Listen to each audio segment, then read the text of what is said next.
Hello, welcome to my top 10 most feared decks in the current format of Vanguard. So, most of these are decks I play against, but there are a few that I haven't actually gone against. I'll just sort of explain what makes them frightening in this current environment, and also gives you a bit of an idea on what to look out for. But, Gas Steel, this deck doesn't really see much play, but the reason I consider it most frightening is because there isn't really any counterplay you can do against it. It's very limited. So they basically just need to soul charge through their deck and find the cards, and then they're pretty much set. And that's, I think, why it's frightening. If you go into a nationals and you don't know your opponent's playing against this deck, you can just get blindsided by this and lose. So that definitely gives it this position. There are also cards like Fu something, I can't remember, the Amon follow card that can basically get both players to soul charge a card from hand and then draw each, and that helps you to filter through the deck, and eventually you reach that combo. So 20 soul, you deal 1 damage. You also have the double crit to your front row, and there's also the fact that your opponent's Vanguard goes to 1 power, and then you're also turning off all auto abilities as well. If you have Hope on Damp, it gets even more frustrating because then you're restricted on how you can guard when you're already restricted enough as it is. So it gets very crippling. And I forgot to mention, there's also the new Stride that came out. So you can get an extra attack and extend off of this as well if your opponent's on grade 3. So it's very, very hard to survive against this. This is definitely one of the hardest cards to survive against if you go against it.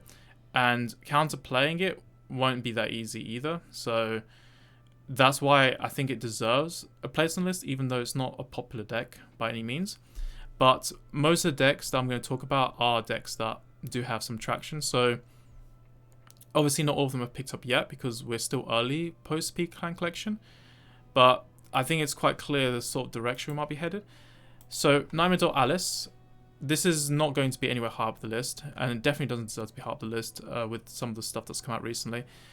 Nightmare Alice is basically on the list rather than Ginny and Leslie because this is the card that kind of changed it and made it into an actual engine.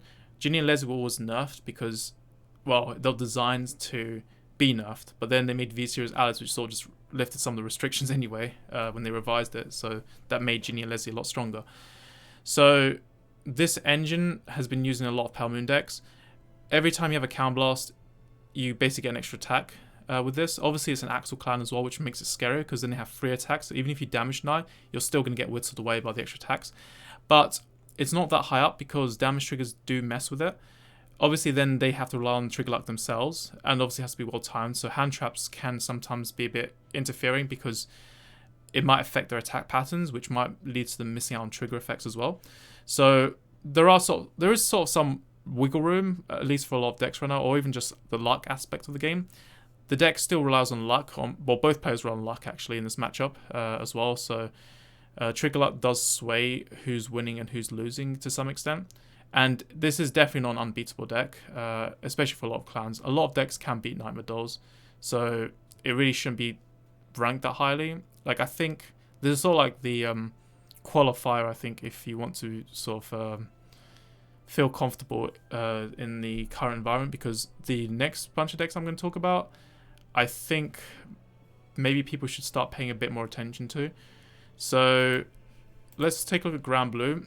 So this is kind of slower than some of the later examples I'm going to show you, but this is in fact the only real turn 4 play. I mean, Nightmare Alice, you don't often win on turn 3, but that's another example for turn 4 somewhat win deck.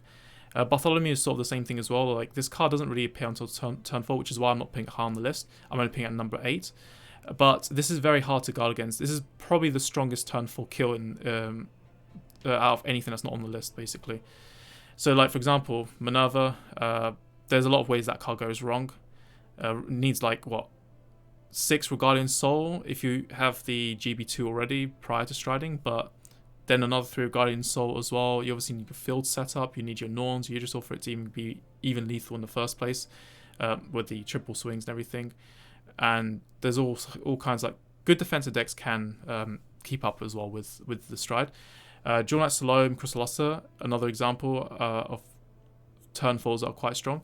I'm using examples of cards I've played with myself, so I kind of got a bit of a grasp on this, but Salome Crystal Luster is very strong because of the Battledore skill as well. So when you've got Ashley multi-attacking, Salome multi-attacking, it's annoying because you have to drop 3 cards every time you guard. So obviously, at least you got the damage triggers on the plus side. So if you get damage triggers, you can at least stop some of those attacks. Or if you use a gimmick like Himiko Reverse, for example, or if you're using like Ackley's Assault Blast just stands, if you play that in Regalia for some reason, or Armor Thrust and Ichikishima if you reveal them from top of your deck via any G guards.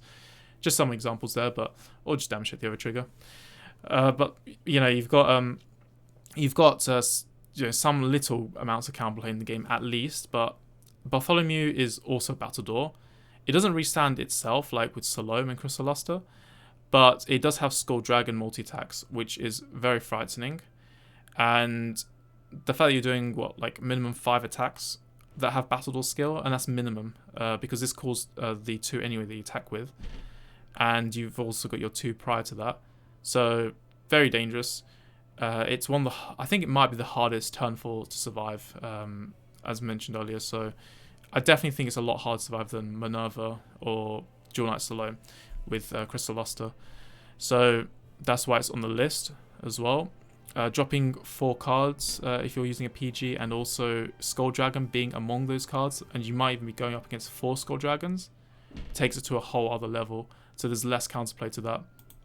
And you're also dealing with a deck, because it's Grand Blue, it deserves the spot on the list, because Grand Blue is also capable of defending itself better, so it makes it even scarier. Next we have Gridora. So this isn't me saying Gridora is a problem or it should be restricted or anything like that, because in my opinion, I think clan fight should always take priority over nations. I don't think nations were ever a good idea in this game, especially with the way that they kind of handle some of it. In fact, it could be much worse right now. I think if they weren't sort of playing it super safe, I think we'd be in a way, way worse position right now with the game. But obviously, that does have its downsides. I think they should have maybe stuck to clans. But the reason why I'm using Gridora as the example is because Stokke exists. So Gridora was designed with Meg Collie in mind. It's obviously a first stride, so it's faster, which is why it should be on the list. But Stokke has some aggressive themes. Obviously Flagbug is one of them, as an example. But then they also have some other random stuff like the 18k card. Peter was playing it in BRO. So Stokke will always kind of help to introduce elements that weren't designed or intended for Mega Colony into Mega Colony.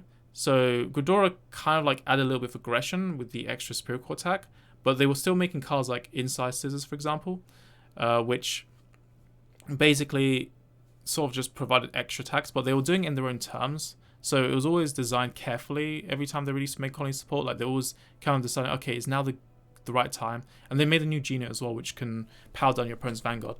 So that G-Unit can be used alongside Gridora on the same turn because it's active from the G-Zone face up. So you got quite a handful of things now to look out for, but then you've got the Stokke Nation on top, which can just come out with any freak card out of the blue, and then suddenly Meg Colony is not really following its sort of like constraints as it's been designed to follow, which is again the nation issue. So that's always going to make Gridora into a threat, not even just now, but in future as well. So even though they've limited the Skull Dragon, which I think it was right to go after Skull Dragon if you want to nerf it, because I prioritize clan fight over nations. Honestly, I'd rather just ban nations altogether, but obviously Overtrigger bans, Axel Circle 2 bans, or anything that people complain about.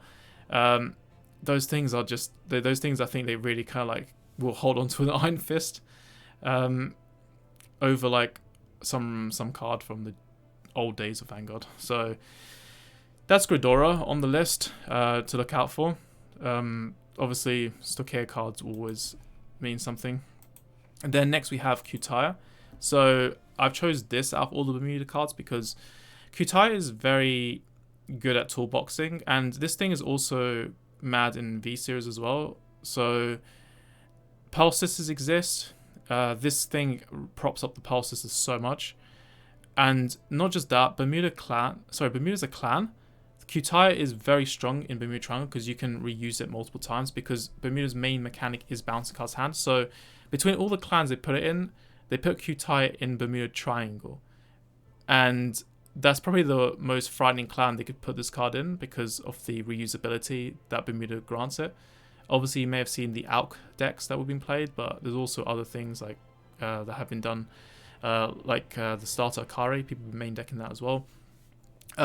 So, very dangerous card, and it can also lead to time, which makes it a bigger threat as well, because that can lead to the 1-2-3 shuffling if you're playing BRO as well.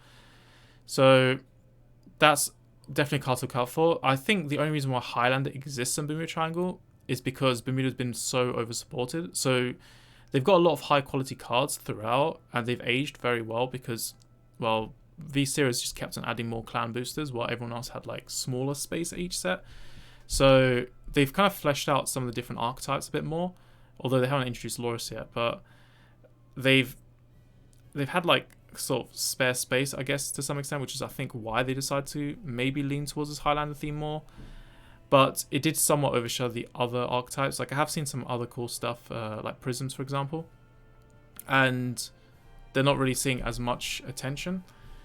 And I think Kutai will just be that card that kind of keeps grabbing attention with its megaphone. So yeah, it's definitely creating a lot of noise in the clan, and it's definitely something to look out for. If you play a hand trap or something, maybe it's worth popping this thing if you see it, but it does prop up a lot of the aggressive combos, which is why I think even Bermuda is quite a good turn 3 kill deck now as well, because, or turn 4 most easily, but turn 3 it can pull off the kill as well.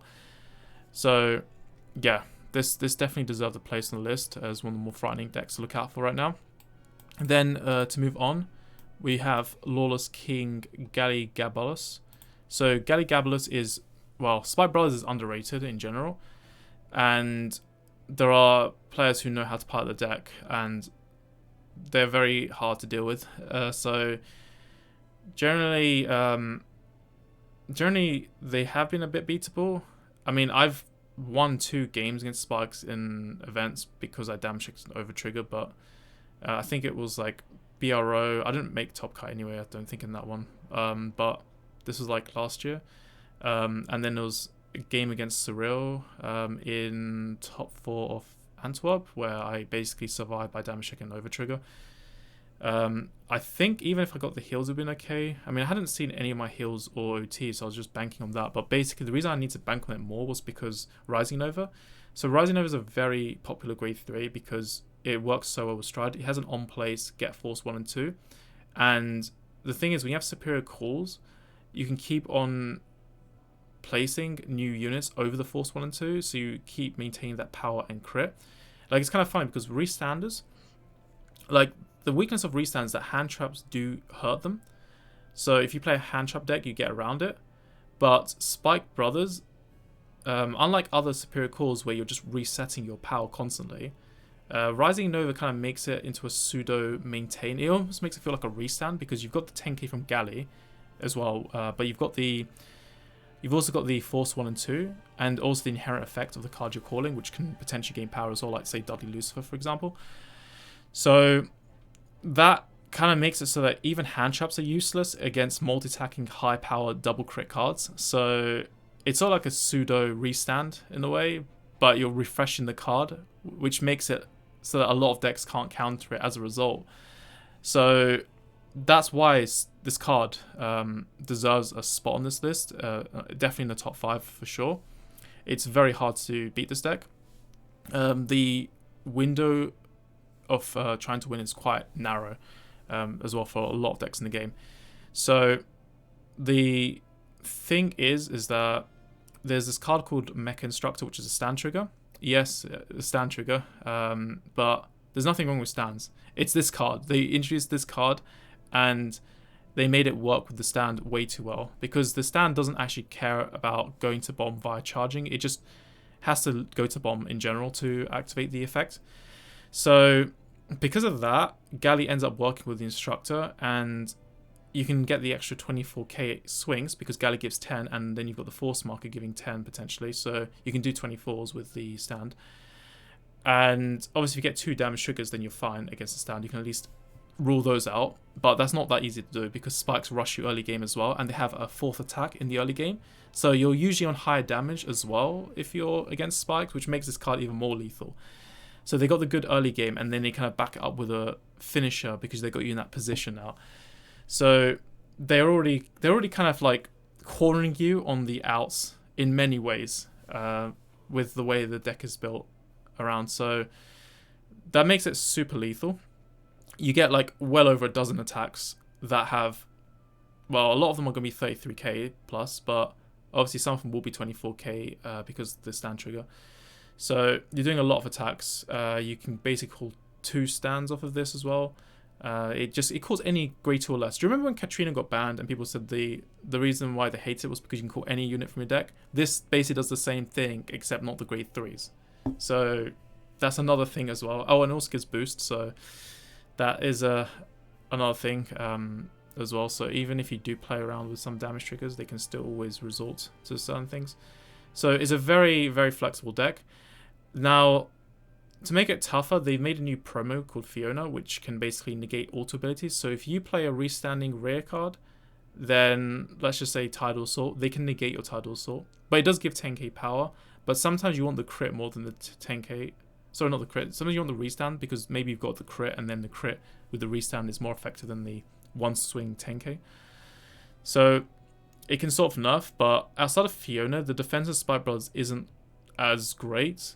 So, and obviously this is the first stride. So if you're grade 2 gaming, or you just do a high roll win, then, and to be fair, Spikes do have a pretty decent grade 2 game because they are quite aggressive.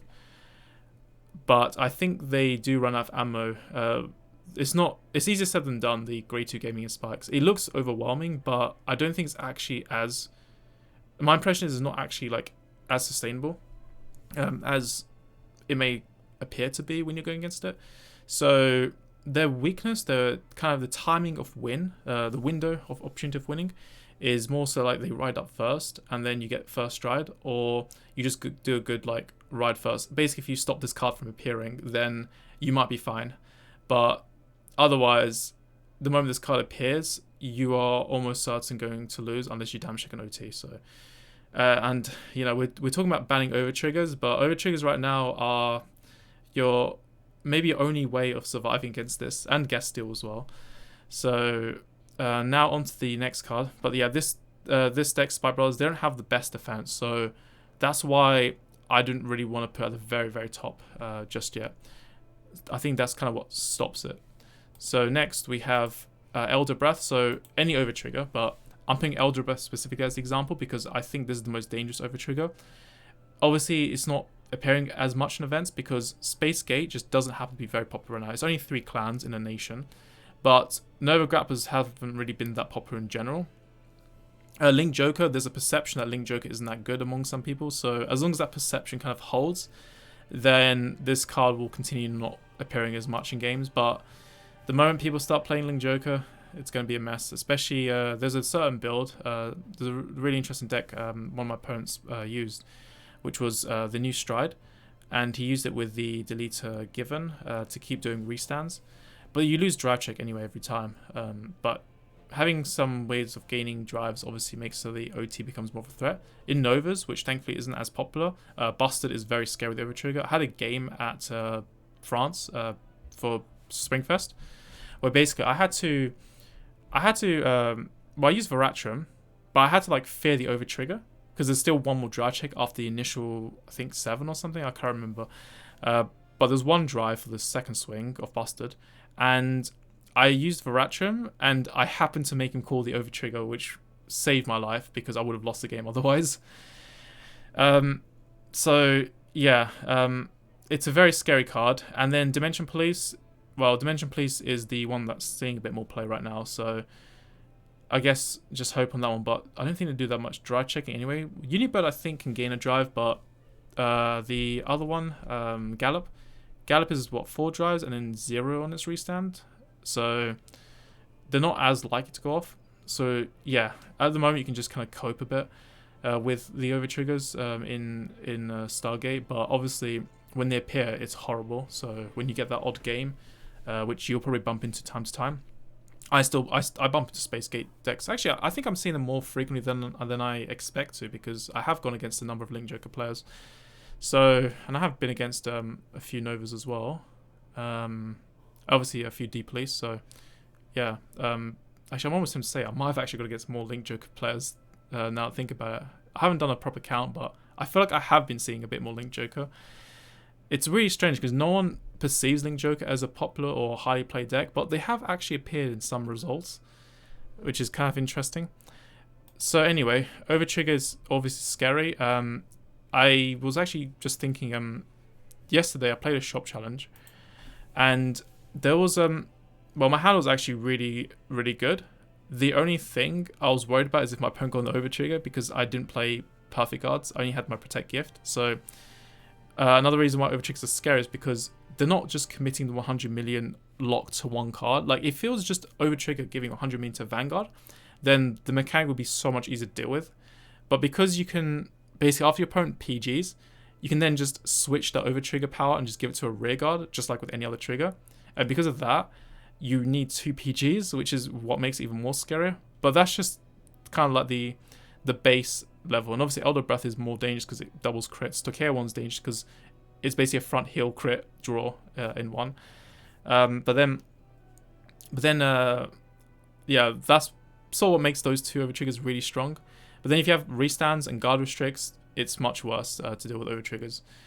So it's a weird one, but definitely one of the most frightening cards, but I didn't put it in the top 3. In fact, this is kind of where it gets a bit strange now, because the next 2 decks I'm going to talk about are decks that I haven't even played against, but I've been told they're very scary and there's little counterplay to them. So Genovius, one decks I haven't fought against.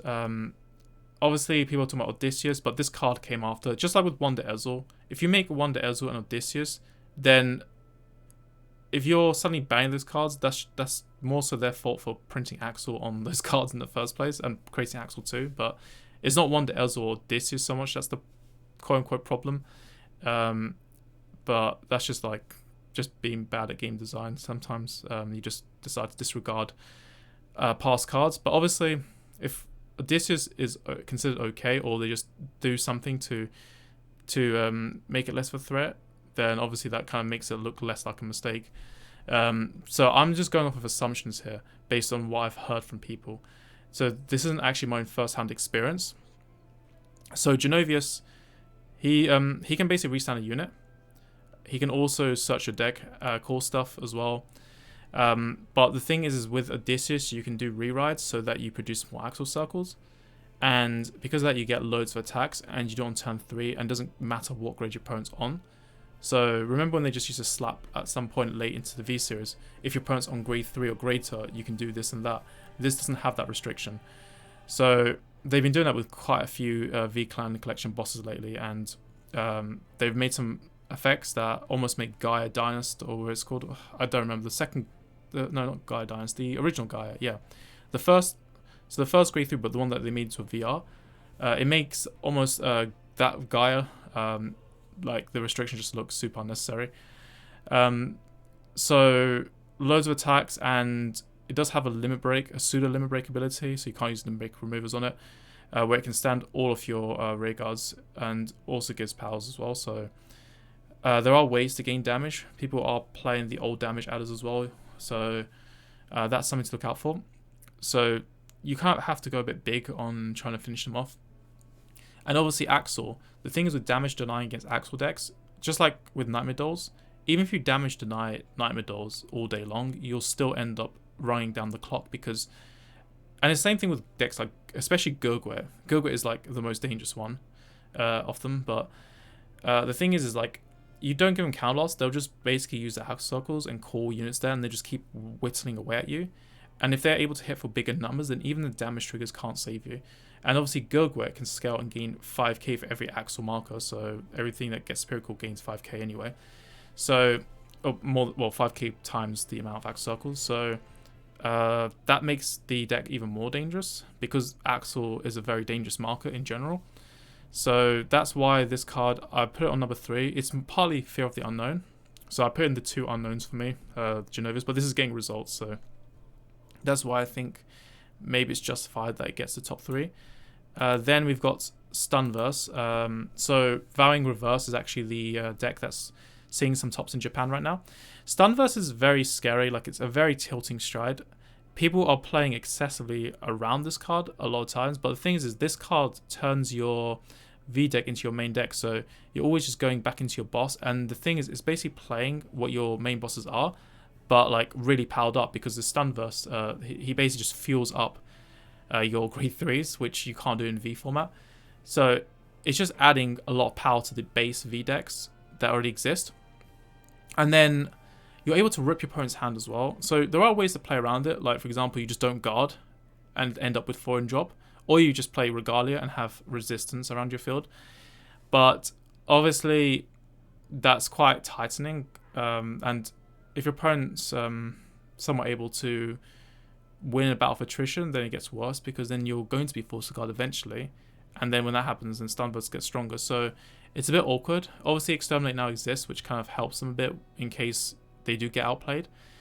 But you have to win against deck fast. So if you brick enough, like you can't do a turn 3 win or do massive pressure on turn 3, it gets harder. But the other thing that makes it much harder is that if you go into your turn 3, you attempt to win the game, but you don't actually win the game, and your opponent still has the stride assist to go into the stride next turn. If you've already built a drop zone by then, just like one card from discarding, for example, the stride, maybe you paid some Soul Blast or discard costs or something to use your restands or whatnot, because there are a lot of like cards that go drop zone via costs. So that attempted kill that you do with your deck, then it goes punished, because while you've managed to deplete the hand, Stunverse can then accelerate and regrow its hand, just regenerate. So it's very painful. Like it's a massive comeback, and then they just shred your hand massively. So I feel like you really have to try win turn 3 against this deck in a lot of cases, and that makes it a lot harder. And with Vowing Reverse, it's more dangerous, because Vowing was very dangerous as it is, because it gives loads of power.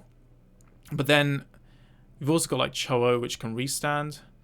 You've got Axel Circle on top of that, and then everything just gains power, and you're just getting ripped apart. But the thing is, at least it was just that, right? But then Vowing Reverse is now adding the restand as well, and if you're on limit break, you can restand more cards, or fake limit break even, so you can't use the limit break enablers, thank god. So even more pressure. It means you may even have to consider damage denial, but even then it's still a lot of pressure in general. And because of the powering up, obviously damage triggers become weaker as well. So you may have noticed a common theme in the cards I've been mentioning on this top 10 are cards that are more immune to damage triggers, and that makes them much stronger, which is why Nightmare Alice was low on the list. So there we go. There's Stunverse as number 2. So it's making like a number of Narukami decks appear on the map. So Vanquish is one of them as well. Oh, and I forgot to mention, Eradicates have an intercept as well that can retire rear guards. So that's another thing as well to look out for. And they've got searches as well, and they can even add PGs to hand. So very scary deck to go against. You kind of just have to go hard or go home. Then number 1. So this is a Mystery Flare Dragon. This is the deck that Dave topped with on my team for Springfest London. And basically, we were testing a bunch of different decks. I actually kind of convinced him to play Mystery Flare Dragon. I kind of just said, like, this is probably the best chance to try and win with it, because we're talking about like the you know how like the decks that can brick sometimes in games, and because of that you don't make it into top cut. So because of Springfest being a best of 3 format, I was kind of thinking like, hey, at least the bricking won't be as problematic, because at least you got the best of 3 to fall back on. Whereas if you played at Nationals, because basically Dave, he's been kind of looking for a time to try and get a result with Gears, just to kind of prove like Gear Chronicle is definitely a good clan, because for like years everyone's been saying, basically the entirety of V era and into D, people have been saying Gear Chronicle's bad, and obviously like Dave, he got like a few tops last year on the online tournaments, so he's kind of been one of those kind of like rare cases of Gear Chronicle players getting tops in recent years, and this is sort of like a an opportunity to try and attempt that top. I mean, it's something that I do as well, because I play like the decks you see on the screen right now, as we're watching this video, like Susano, for example, right? I basically try to do the same thing. I try to top events with it because I just want to prove to people, hey, Susano's a good deck. And there are other players like that. Like not everyone is actually playing this game like super competitively. Like, it's more like there are people who just want to try. Like they're motivated by a desire to just attempt to top with certain decks, or like just kind of like throw ideas out there. It's all just part of the fun. Like it just adds more meaning to trying to win an event in the first place. So this is kind of like another one of these cases, and this is actually, I think, like I haven't actually, I mean, I'm saying this on the spot, but I haven't actually thought about like what I'd consider the greatest achievement in Vanguard in terms of like deck to top with. But this is definitely something, because Mystery Flare, it's not just topping with a deck that everyone says is bad. It's the fact that he'd managed to top with possibly the most invincible deck in all of Vanguard history. And the reason why I'm saying that is the reason why this is on number 1 on the list, because you can't counterplay around it. So if your opponent goes first and you're against this deck, you're probably dead. But also, they have to ride a Chrono Jet, and obviously they have to reach bind zone. I think it was 18 or 19. Yeah, 19 cards. So they can technically try to brick a bit, but Dave, he managed to build a deck to be so consistent at this point that he can reach the bind zone a lot of times. And because they can search for any grade 3 with certain cards, they can even set up the Hill Guardians to try and survive off of that. But obviously not their entire hand can defend. So if you go first and you have a good first turn, then you might have a chance of just cheesing them out on your turn 3. So you need to go first to have more of a chance. Like Regalia, for example. Although Regalia has its own issues, of course, because there are obviously the Can Blast is quite needed at times. So it depends how you open, or sometimes your hand just doesn't really, it's not always fast enough. Like if you compare it, say for example, to Dragon Over the Cross. Dragon Over the Cross is kind of like a one-man party, whereas Regalia kind of needs like multiple bits for the deck to kind of like do decent pressure. So there are still a few factors that kind of go a bit wrong for Regalia. I've had games where I don't even see Seal Yggdrasil on my turn 3. Those are some of the most horrifying games. But especially against Narukami, because I've had like some really bad L's against Narukami just because I didn't see Seal on turn 3. So, and as I mentioned, Stunverse, it rips you like apart after turn 3 usually. So yeah. So that's Mystery Flare Dragon. It's very hard to play around it. I went against in a shop challenge yesterday. I luckily went first, which is one of the conditions. And my opponent also misrode. He didn't get his Chrono Jet. So he had to actually fall back. But even the fallback play is really strong, because they can do things like Grog Rock. So he did a Grog Rock, he went to Mystery Flare Dragon, and he pulled off Mystery Flare and got the extra turn. And that made it even harder. I was playing Oracle Think Tank. So just bear in mind, Oracle Think Tank has actually very good defense for surviving against a player's turn 3. Like the deck is kind of built to try and survive turn 3s more than some other decks are. So considering that, I would have to say it probably will be dangerous for like a lot of decks to go against, even the bricky situations that this kind of goes off. So yeah, I barely made it out of that one. But very scary deck, because you're not really able to do anything. It's just more a case of what did your opponent draw and who went first. And that's what you're basically banking on. Now, what adds to the power of this is because it's resetting turns, damage triggers become useless. And also you've got force markers. So you can do force 2 and have some double crit attacks. Mystery Flare's double crit as well on the turn 3. And that makes it even harder. So the turn 3, I think you generally want to guard when it's the first, like the turn 3. Then after that, I think you can then start falling to take damage. But obviously they can even do turn 3s. So the maximum play is like they pull off 3 turns in a row because of some ruling craziness where you just pull off Mystery Flare 2 times. And that's what makes it even more dangerous. So generally 2 turns is very hard to guard against, but 3 just makes it absolute. And because of damage triggers being a threat, every time you're turn refreshing, you've got more of a chance because you're resetting those triggers, especially if it's an Overtrigger as well, because Overtriggers just shut down an entire turn completely. So you've got more chance of just wiping the Overtrigger out as well by having 3 turns.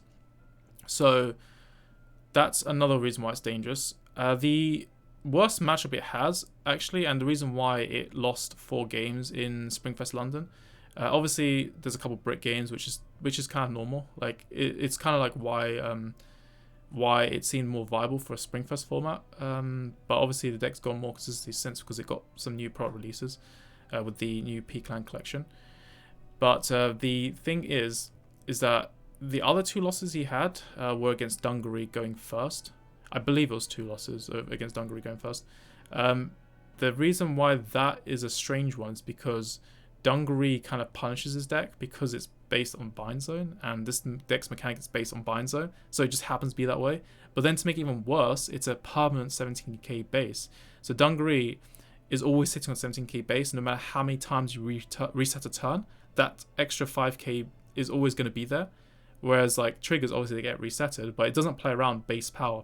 So there are a few grade 3s in the game that can actually maintain the high power and have that advantage against a Mystery Flare. But that's the thing, there's like, this deck actually managed to walk around almost every flaw in the game that can possibly pin it down. But then the most strangest counters are still there. Like, it's just things like Dungaree and I think it's Shieldfisher Dragon, I'm not sure, the one that Pete played in BRO, the Stockade grade 3.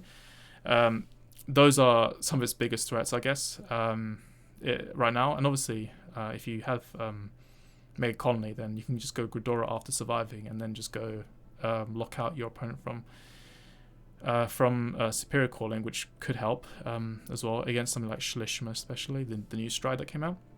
So that's basically it for my top 10 cards that I feared the most in the game right now. Obviously, I didn't play against Ripples and Vowing Saber, but I play against current Narukami, and yes, they are scary for sure. Like against OTT, it's a nightmare because OTT wants to keep their hand, and obviously if they get to a point after their turn 3, I can win the grade 2 game, but then I go to my turn 3. If I don't win my turn 3, I'm in a really bad spot because that hand I've built is probably going to be disappearing, and also my deck does bind, so because I have Ichikishima and Amaterasu, so there is that issue as well. So I lose the game in the long run when I'm playing with OTT. If I win against Narukami, it has to be done in the first 3 turns. Otherwise, it's going to be super hard after that. But Vowing Saber Reverse obviously might add more stress as well. It's a very easy condition. It doesn't require opponent being grade 3 or greater or having anything in your soul. You can just have the Vowing on your field to meet the condition. So if you play multiple Vowings, even better. And that's more or less it. So Ripple, I guess, is truly the only one I've not fought against at all, and I've been told it's very, very horrible. So I'll take people's word for it. I'm hearing it from like some really good players. So I'm going to take their word from it as well. They've been testing it quite a bit. So they would have probably considered like trying to outplay as much as possible, which is kind of like why I thought, okay, well, if they're the ones saying it, there's probably a chance that they try to explore counters as well. Now, maybe counters do exist. I don't know. I don't know myself. I'm taking other people's word. But if the source is that credible, then it's like, okay, they must have like thought up the things that maybe I would have thought up to consider if I was going against the deck. So it's like I'm less likely to question it. Yeah, that's my top 10, and let me know what you think. Like, what are your experiences? Do you have like a sort of a handful of cards that you find are causing you trouble? Do you think these are the decks that we should probably be paying attention to more right now? Let me know, and until then, I'll see you next time. Bye.